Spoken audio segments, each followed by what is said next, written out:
ပြောပြစရာတစ်ခုရှိတယ်တင်တူကိုစာပိုးလဲတဲ့ချိန်မှာ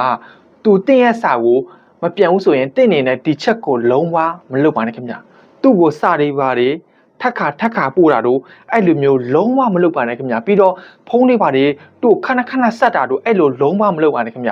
တင်ပိုးလဲတဲ့စာကိုသူကမမြင်တာမဟုတ်ဘူးပြီးတော့တင်ဆက်လိုက်တဲ့ဖုန်းကိုသူကမတွေ့တာမဟုတ်မကြားတာမဟုတ်ဘာဖြစ်လို့လဲဆိုတော့တင်ပိုးလဲတဲ့စာကိုသူကမပြန်ချင်သေးလို့ဖြစ်တယ်နောက်တစ်ချက်က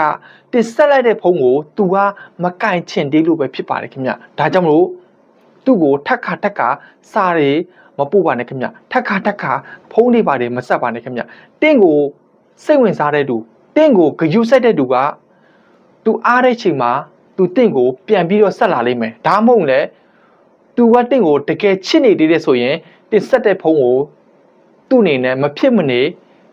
ပြန်ပြီးတော့ကင်နေမယ်ခင်ဗျဒါကြောင့်မလို့သူ့ကိုထက်ခါစာတွေပါတယ်မပို့ပါနဲ့ခင်ဗျဖုန်းတွေပါတယ်မဆက်ပါနဲ့ခင်ဗျသူကတင့်ကိုအရင်လိုမချစ်တော့ဘူးသူကတင့်ကိုအရင်လိုဂယုမစိုက်တော့ဘူးဆိုရင်အဆောင်ကိုအတုံးပြုတ်ပြီးတော့တင်လို့သူ့ကိုထိန်းချုပ်ထားလို့ရပါတယ်ခင်ဗျအဆောင်ကိုအတုံးပြုတ်ချင်တယ်ဆိုရင်စေရပစ်မှာအမြန်ဆုံးပြောထားလို့ရပါတယ်ခင်ဗျအဆောင်ကနိုင်ငံတိုင်းကိုပို့ပေးနေပါတယ်ခင်ဗျအားလုံးကိုအထူးပဲချစ်ခင်ကျေးဇူးတင်ပါတယ်ခင်ဗျ